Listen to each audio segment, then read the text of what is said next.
He said, what happened now? Nothing. Just wanted to get on here. Good afternoon, everybody. Trying to get my dribble right. You know how that go. That's a nice starter job for my man. Pretty nice. Excuse me. Let's come on here and let's build about some things because the story is still moving. It still got legs. As you can see, a lot of other media outlets. He said, what's up? What's going on, pimp? Calvin. I just left a funeral. Rest in peace to my homeboy, Mont. He said, Queens in the building. Let's get to that. Shout out to Zip with the drip. Let me see. Gully Tory didn't know the prison phone was tapped. Oh, my goodness. We're going to get to that later. Peace. For clarity purposes, I want to go back into the J Hood locks thing. So, nobody's left in the dark. Shout out to the locks. But, I'm entitled to an opinion. He said, it say recording. He said, please do. Yeah. He said, never talk on jail phones ever. I'm going to get to that, but I got to go to this locks thing right quick. There's a post, if you follow me on IG, where I said, the locks was irrelevant until like the 2000s. That means approximate 99, 2000s. We Are the Streets came out in 2000. That's when I believe the world started to really take notice of the locks. Prior to that, the locks might have been a Northeast regional sound. Case in point, I can go back into this again. Waxing Mill, I appreciate your super chat. 1998, a year that the locks had been out. The locks came out in 98. Brand Nubian dropped the Foundation album in 1998. The Brand Nubian, they were way beyond their prime, you probably could say. The Foundation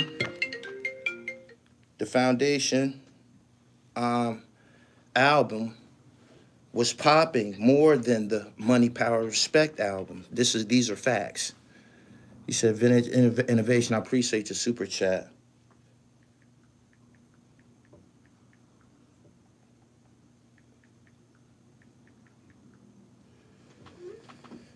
My man said J Hood went wood. J Hood would, speaking of J Hood's interview on Math Hoffa, let's go back and speak about that briefly. This should be pointed out. This should be noted. J Hood was transparent. They wanted him to apologize, but if you listen to the tone of the interview, he was apologetic. He gave them reverence. He said Styles gave him his name. And he blamed a lot of it on immaturity. Unlock that door, G. He blamed a lot of it on immaturity. Throughout the interview, he gave them their reverence and their roses. So shout out to him on that. Let's point that out. He said, when you going? Not now. He said Rough Riders Volume 1, 1999, 2000. I know my time frame is on point and shit because these are the times that I was like really fucking buying music, having books of CDs in my car and shit. And I remember which CDs would get stolen and shit like that. You know what I'm saying? And that wasn't one of them. You got it? He said, hey, yo, he was telling the truth. Yeah, he was definitely telling the truth. We're not going to talk about the 60,000 situation. We already passed that. But, I made a post about the locks being irrelevant until like 99, 2000 and shit. When the locks first came out, the locks was under the bad boy sound, wearing bad boy style clothes, shiny suits and shit like that. And they wasn't all the way in creative control of, their situation. The We Are the Streets, that's who the locks probably were the whole time and shit. You know what I'm saying? He said the Free the Locks campaign is what really kicked them off mainstream wise. Exactly. This is what I'm trying to say. People was acting like I was trying to downplay the locks. I wasn't. I'm telling you what was going on during this time. Gang Starr was still around. Black Star was still around. DMX was around. A lot of these guys that was on top at the time featured the locks. They had them on their albums and shit like that, but it wasn't their time yet. You feel me? They were, let's say that they were making their bones in the 90s and shit. But from 2000 on, from 99 on, it started to escalate. He said Ghostface was killing it. Of course.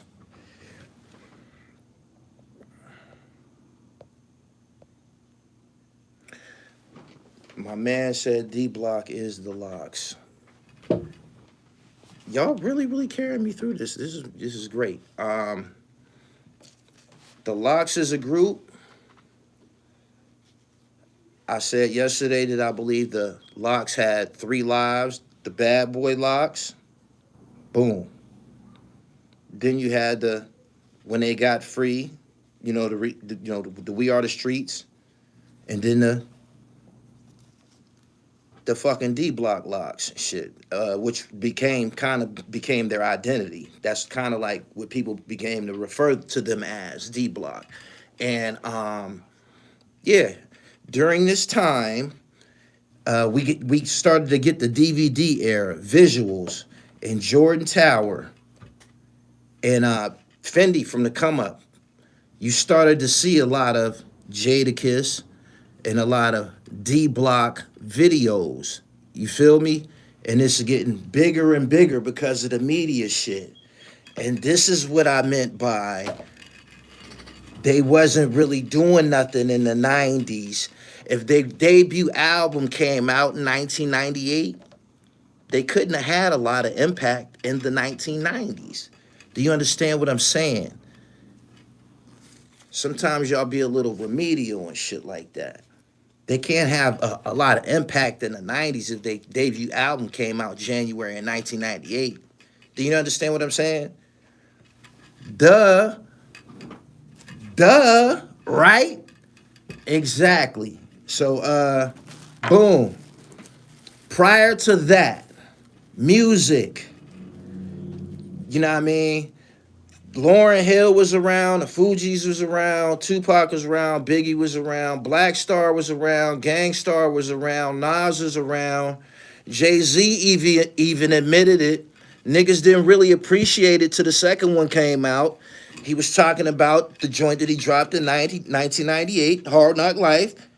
All you gotta do is just listen to what they said and shit. The footnotes are all there.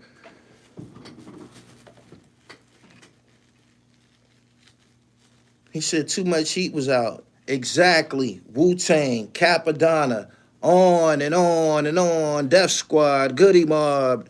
It was a huge pool. You feel me? Not to be fucked with. Let's start love over. These all fire. Money, Power, Respect, fire. People raised Money, Power, Respect in the argument of the locks' relevancy back then and shit. Money, Power, Respect was more about DMX than anybody. Believe me. Believe me. Believe me. And it was a dope song.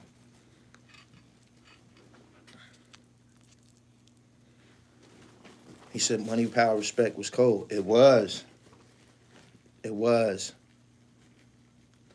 He said, did you see Charleston White diss Kwame Kilpatrick in a Say Cheese interview? Nuh-uh. He said, yeah, it was about X. You fucking right it was about X. Y'all remember, y'all. He said he ain't lying. X shined on that. As soon as somebody started to talk to me about the song and shit, I'm like, damn, wasn't DMX on that joint? Man, DMX was like a meteorite back then and shit. We are the streets. Footing. You know what I'm saying? He said X eclipsed everybody in 1998. He said it was about X and they had Kim on the hook. Exactly. People start to exaggerate. I wasn't taking nothing away from the Lox. I'm a Lox fan. But I was listening to the same shit the Lox was listening to. Fucking Escobar season. You know what I'm saying? Tupac. He said DMX was out selling Jay-Z double by that time. 4321. DMX. Launching pad. But I wanted to give y'all that brief he said that's it. Exactly. That brief clarity. He said Mobb Deep was doing more than the Lox. You see what this is turning into? A fact exchange. A fact exchange.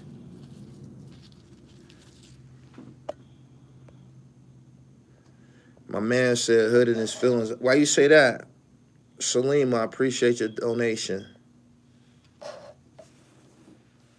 He said Pun was a force then.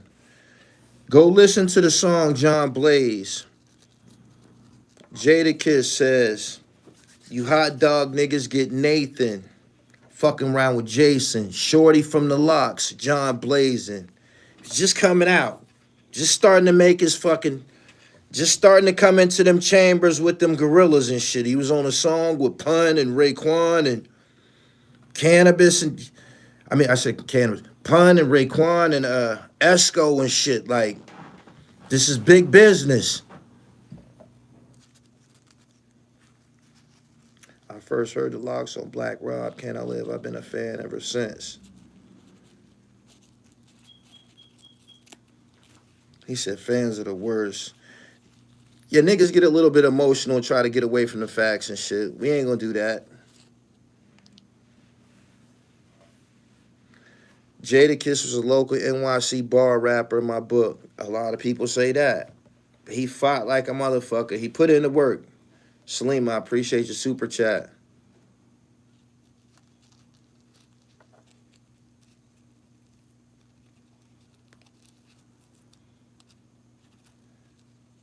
Pop Smoke mural got vandalized in Brooklyn. That's unfortunate. Wasn't Capone and Noriega moving more at one point? Everybody that I named was bigger than the Lox at the time. I'm telling you. CNN, Queensbridge, that whole Nature, All Seasons album, they was bigger than the Lox at the time. I'm keeping it Queens was such a big fucking deal. They put out an all-star album called the Queensbridge Finest. Everybody was lit. I got to get up out of here, man. I appreciate everybody for coming through, man. Y'all subscribe to the channel, hit the bell so you get the notifications. I just want to get some clarity on that picture. And it had nothing to do with anything. It was just clarity. So peace to everybody involved, and I hope y'all get through this situation and stick to the facts. Peace.